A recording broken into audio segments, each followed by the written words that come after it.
Hello everyone, my name is Corazar, and welcome back to the Vintage Story Guide. We are back in the world on yet another dark day in the middle of winter. It is now officially winter, and I have been busy between episodes, as you can see. I've gotten a few more lights out, so we can actually walk around here with no light in hand, and still be able to see. I also came through here with a bunch of oil lamps. I just put them on the ground for now, because I figured if we want to do anything fancy, we should do it when the weather is nice. We can sort of see how it matches with the landscape, and to do it on camera with you guys. But we do have a reasonably well-lit path leading out to our agriculture trader and the former location of our barn. And I'm realizing that I probably could have just taken those lightning rods and put them over on our new barn, but whatever. Today's episode's topic is going to be a bit of a story. Let me start by saying our topic today is we are going to start prepping for some deeper underground adventures. And we're going to do that by making us some steel armor, for one. Probably a new sword. We're good on shield. We're good on arrows for now. So mostly the armor, but also to upgrade our lantern to have more light. And we can do that with either gold or silver, and we have a lot more silver here than gold, so that's where we'll look first. But let me tell you why we're going to go underground, or why we're going to prep to go underground, and that is that I have been avoiding doing that for a little while because of 1.19 seeming like it was going to drop relatively soon. And you see, well, we're not going underground because of bells. Well, no, not because I'm afraid of them, but because in 1.19, bells are going to have a loot table upgrade, and they're going to start dropping Jonas parts and Jonas subassemblies. And Jonas parts and subassemblies are required parts for making some of the wackier and more interesting things that you can create in Vintage Story. If we pop open the handbook and we look up, let's say, Jonas part, subassembly, you can see here it is used for a night vision entity elucidation lens, love those words, and a terminus teleporter transit anodes. And these are then used for the night vision goggles, and we can use this to see in the dark. Also for things like the teleporters. There's a base return teleporter, which is a single-use teleport back to home thing, and a terminus teleporter, which is a reusable temporal gear-fed teleporter that sends you back to wherever you died. Lastly, we also have the Rift Ward, which I covered during our first look at 1.18. And this is a device that helps keep rifts at bay. Now you'll notice that all of these require Jonas parts, sure, but they also require nickel. And that's why we're going to go down here, because I was digging around looking for more copper in order to make bismuth bronze, in order to make those lanterns that you see shining outside our house now. And while I was digging around, I stumbled across a deposit of a material we have not yet seen in this series. As you can see right here, we have some nickel ore. And this was kind of adjacent to a large copper vein, and this vein actually continues into here, but I can't seem to get up there. So this vein comes all the way over here. And nickel is used pretty extensively in these Jonas device recipes. If we look at the handbook again, you'll see we have a night vision mask that requires at least one, but also most of these non-subassembly or parts require at least one cupric nickel ingot. And that is about 3/4 copper and about 1/4 nickel. And so we here are going to acquire some of our very first nickel. I actually ended up mining out 2 pieces when I found this thing, because I was getting up trying to see if there was a copper vein above it. But nickel is found as pentlandite, and it is found in, well, let's see, I'm not actually sure here. Looks like we have andesite, granite, basalt, peridotite, and that's about it. So all of the igneous rocks. And we're going to need a lot of this, so I'm just going to go ahead and mine out all of this vein here, assuming my stability doesn't get too low while I'm doing it. And we're going to take this home, and we're going to look at how to actually smelt this, because if you look at its smelting temperature, you'll see that it smelts at 1325 degrees Celsius. Well, that would normally mean that this is required to be smelted in a bloomery, since a fire pit can only get to 1300 degrees. So I'm not sure how that's going to work out, but I guess we will see, and we will try it out for realsies for ourselves. Okay, folks, we are back. Now, you might be wondering what this steel armor and why we're talking about bells and the copper and cupronickel stuff. What is that all about? Well, in short, I want to make these Jonas things. I would like to try to make all of them in this series, although given how rare some of these parts are, it may just not be practical, so we'll see. And there are very few ways to get Jonas parts. The few that we have, and we have about 5, I think. Yep, 1, 2, 3, 4, 5. We have 5, and we have 1 of each of these. There are a total of 13 different Jonas parts and subassemblies, which I'm going to lump into Jonas parts because subassembly is a longer word than part. We need to get probably at least a couple of probably all of these. I've been looking at the recipes and jotting down notes on how many of each thing we will need. And we basically need at least like 2 and maybe even 3 to 4 of certain ones of these parts. So we got 5 of them from the Resonance Archive. One of those was from a sawblade locust that we killed there. And that is currently the only way that I know of to get more Jonas parts. So we have to go and find the rarest creatures in the game, or among the rarest, in deep depths where things like bells and nightmare drifters spawn.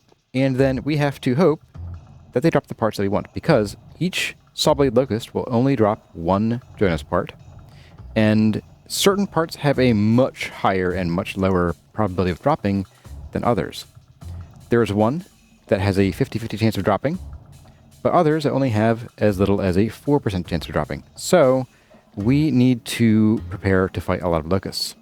And that's why I've been holding off, because I would rather do this in 1.19 when both bells and double-headed drifters will be upgraded to drop Jonas parts. So every temporal storm will have a chance of getting 1 or 2 Jonas parts, and every time we come across a bell, well, that will basically double our chances of finding creatures in the deep that happen to have Jonas parts available. With 1.19 around the corner, we are going to kind of just spend today preparing for that and building what we need to get ready for more adventures. Oh, and I was incorrect. There is actually one more place you can get Jonas parts from, and that is from locust cages and the large locust nests. If you break them, there is a chance of dropping 1 part each from those guys. That means that they are, in that sense, a relatively finite resource, unless you spend all your time exploring and caving, in which case they're still technically finite, just not functionally finite. So, cupronickel, I want to know how to actually make it. So if we look at iron, iron smelts into iron bloom, but nickel smelts into nickel. So does that mean that we do it in a crucible and then pour that into these guys? Or do we try a bloomery? I think we try both. Let's make a bloomery. I know I have some bricks around here somewhere. Tuck you down here somewhere, like maybe along this back wall. And I did manage to get a decent amount of copper as well from near that nickel deposit. Now we're going for, what, a 75-25 ratio? We're going to need 150 units of nickel and then 450 of copper. Let's see if we can put these together into the bloomery or not. I am uncertain. Oh, we can. Wow, okay. Can I keep adding them? I cannot add the copper, however. Okay. So how does it expect us to actually work with this? Can we actually do this in a crucible? I don't think we can, but let's find out. Let's use some of this. We will use a couple of these to get it up to temperature, but then we'll see if we have to use the charcoal to get it up to max temp. Guys, I had a realization. I think I know what we need to do in order to smelt this nickel. I am pretty sure that we need to make cokes because, yep, cokes burn at 1340, so we could smelt this nickel here in the fire pit. Well, I guess we are making a coke oven then, aren't we? Well, that'll be interesting. We have not made one of those yet. I've never had a reason to make one, and we're going to make it down here somewhere. I'm thinking right in here. Let's dig this out a little bit. Okay, so yes, we are going to have to finish taking out some of this here. So the coke oven is a 3x3x3 structure where you have most of the blocks built with either fireclay bricks or refractory bricks of any tier, and you can mix and match them. And we're going to go for the fire clay because they are cheaper. And we are going to just lay out a bed like this, and then like this. There we go. We have a couple left. And then we need to make a coke oven door, which is an iron door that we cannot buy from any traders as far as I know. But we're going to turn these into 2 plates, and then we're going to hammer them out ourselves into the door that we need. So I'm going to go ahead and put some of this junk away and start this process.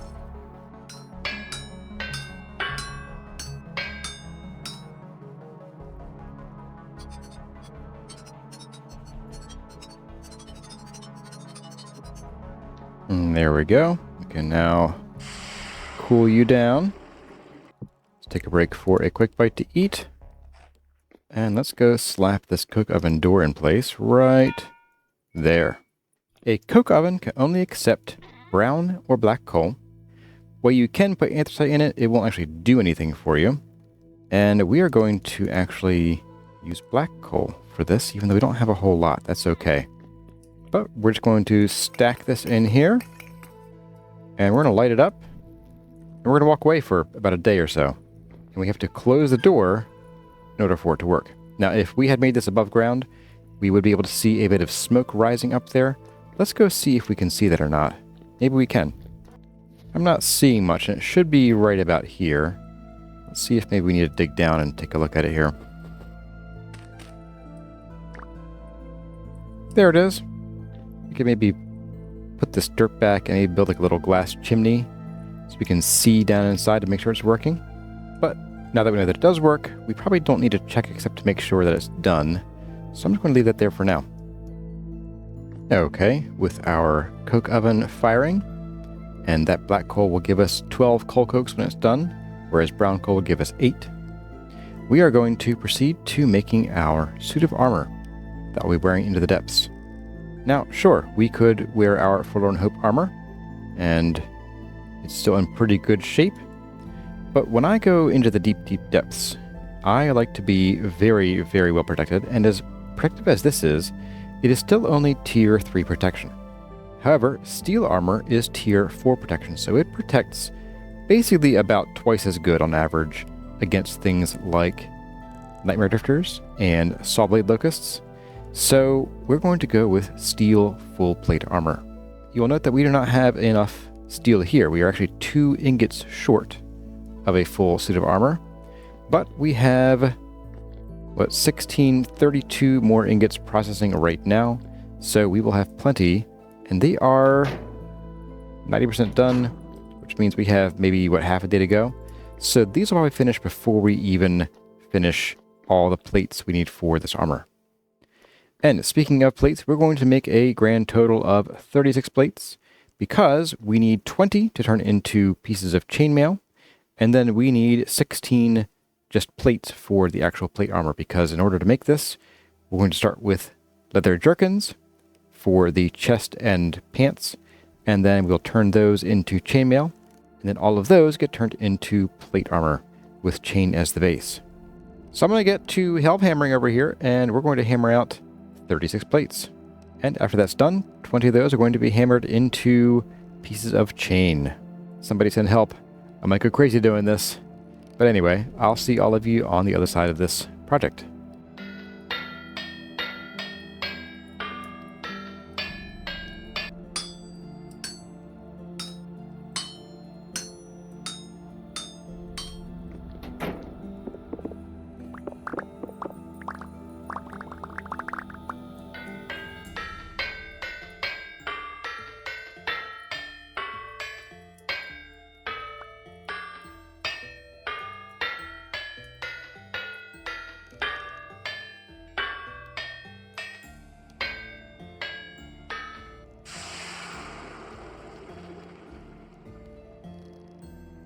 Okay, well, you all can see just how long that took. If you look up at the upper left-hand corner, that was about a day and a half of work, I think.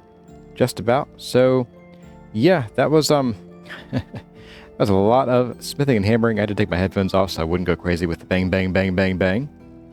But let's put our stuff away here. Although, you know what? Let's go check and see if our coke oven is done yet. I believe it is. Okay, let's go and take a look at that before we go and make our armor here. Hey, there we go. We got 12 cokes. Nice. Now, cokes burn hot, but they also burn pretty fast. They only burn for 40 seconds. So we'll have to keep that in mind when we are firing up this cupro nickel alloy. How are you spoiled? That's weird. Well, let's stay focused on the armor, since we've been doing for the past little while here. And we are going to need a good amount of leather. So it's a good thing we've been producing so much, because we're going to need a bunch of it. Probably not all of this, even. We need a body leather jerkin. So it's like this and like that. And then we need leg leather jerkins, or one at least. And there we go. Now, in order to make our helmet, we're going to need to start with a chain helmet. We just do 3 pieces of steel chain. We're going to go for the body armor next. So we need the jerkin. We need these like this, and then 2 across the middle here. We have the armor. Then we have the leg armor, which is the jerkin again. And done. Now we upgrade to the plate. And I'm able to use the copper plate recipes for these because they are all the same, just with different types of metal. We need the chain head armor, more leather, and 3 of our plates. For the body armor, we need the chain body armor and 8 of the plates. And I hope I mathed right. It looks like I did, because for the leg armor, we need the chain leg armor and 5 plates. And there we have it. Let's go put our armor on next to this stand right here, just so we can take a look and compare how we look and feel in this. Here we go. Legs, body, head. My butterfly is Z fighting with the armor. But yes, we are very dangerous looking with our our cat mask poking through our armor. I love it. We are very loud and even slower than wearing this armor here. Running in this armor is about as fast as walking in our regular armor here. Yep, just about as fast. But this is the absolute best protection one can get, even though we can't heal in it. And it makes us very, very hungry. Also going to eat my spoiled rotten food. Thank you. Swap these out for now. And let's move on real quick here to the cupro nickel alloy. I'm going to close this door over here. Squeak. It's a great noise, honestly. So, cupro nickel. Hey, buddies. I would love to smelt you. Like, so much. I'm going to smelt you so hard, you don't even see it coming.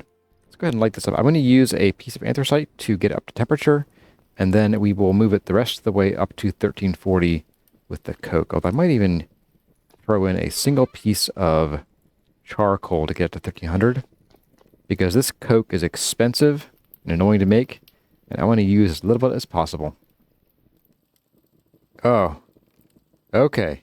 So it does smelt in the crucible with cokes. Whew, I was getting worried there. It was sitting there at 0% for a few more seconds than I was comfortable with. But this is going to use probably all 6 of those that I put in there. Ooh, and there we go. That took actually 8 pieces of coke to fire. And we now hold in our hands the very hottest material you can get in this game. I kind of feel like holding this with just wooden tongs is just an OSHA lawsuit waiting to happen.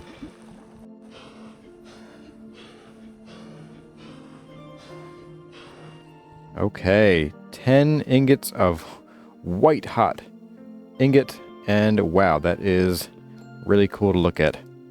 Okay, now the next unique or unusual alloy that we need for when we actually get around to making these Jonas devices will be electrum. And that is done with gold and silver. And it's in a roughly 50-50 distribution, if I can not throw it on the floor. As you can see, it is a 40 to 60 of each gold and silver. given that we only have 70 gold, that means that we're not going to be making a whole lot of this, and we should probably go easy on the gold and heavy on the silver. So with the math all said and done, it comes out to 8 ingots, and that will be 64 native gold and 96 silver. And that does not require anything quite so hot, so we're going to just use some anthracite for that, I believe. And then I also said that I wanted a brighter lantern. As you can see, we have a molybdenum chalcos lantern with quartz glass panels. How to make it brighter? This is light level 18, so our light goes for about 18 blocks. Well, we can switch this up by adding in a little bit of silver. I'm not sure it's actually in the handbook. Let me see here. Okay, so it doesn't actually show it here in the handbook because this is something that you have to do with your lantern on the ground, is that you can actually put a silver or gold plate into your lantern and it will increase the light level by 2. Which doesn't sound like a whole lot until you realize that is an increase in radius. So mathematically, you are getting a lot more light out of it, even if it doesn't always feel like it. But having an extra 2 blocks of sight ain't nothing to sneeze at. So I guess we'll just leave you here for now. And let's put enough silver in here for 1 plate. So that means we will need 40 pieces of silver. And I'll sit here and babysit these until they're ready. And here goes our silver. And these are looking pretty cool. Interesting color, I think. I'm going to go ahead and leave these in our ingots bin here. And then finally comes our electrum. And I'm making kind of just a bunch of both the electrum and the cupro nickel because we need a lot of it if we're going to make all of the Jonas devices. And we actually don't have anywhere near enough materials to make all the plates and ingots that we're going to need. I'm going to go make myself some more food, and by the time that's done, these should be ready to hammer into a plate. And while I was cooking, I decided to take a bit of a break to turn our remaining pineapple into pineapple pie, or I guess we could call it pineapple upside down cake, which is one of my family's favorite treats. And while I was here, I noticed that our last current barrel of cottage cheese was ready, and I wanted to show you something we haven't done with these cheeses, and that is that we can actually wax the cheeses so that they stay fresher longer. If we pop these here, we can get some sticks and squeeze that out. And something funky happened right there. I don't like it. I don't like it, game. And once we salt them, we can then... I thought we could. Do we put them in our inventory to do this? Yes, we do. Okay. We can wax the cheese. And then after it finishes ripening, it will stay fresh for, I believe, about twice as long as the other cheeses, the other cheddar cheeses specifically. So here in winter, they're good for 16, 15 years. I think in summer and normal temperatures, they're good for about 10 or 11 years. This will give us 20 years. Just wanted to show you all we can do that. But let's go check on our silver ingots. They are ready. So let's go heat them up and let's turn them into a plate. And these funny colored electrum ingots will just go right into the ingot box for now. And once we have all of the parts we need, we'll turn these into whatever plates and things. We'll also need a good amount of lead, but we have plenty of that over here. I think we have more than enough for our needs for basically everything we're doing here. So the only thing we need to be on the lookout for is more gold at some point. And with our final plate of the day going into the barrel, we don't actually have to cool it, but it's good to pretend, I suppose. And we can then go and right-click on our lantern. As you can see, it got instantly brighter. And it is also brighter in our hands, too. So now, when we are out adventuring, we'll be able to see an extra 2 blocks, basically. And it'll be brighter overall, which is perfect. Well, everyone, that is about all the time we have for this episode of the Vintage Story Guide. I hope you enjoyed hanging out in the smithy with me while we worked on some projects, including our brand new steel armor, as well as setting up for the eventual ability to craft the Jonas devices and try them out. If you enjoyed the video, please let me know by leaving a like or a comment below. And I'd love to have you subscribe if that's your thing. As always, my name has been Kurazar. Thank you all for watching, and I'll see you in the next one.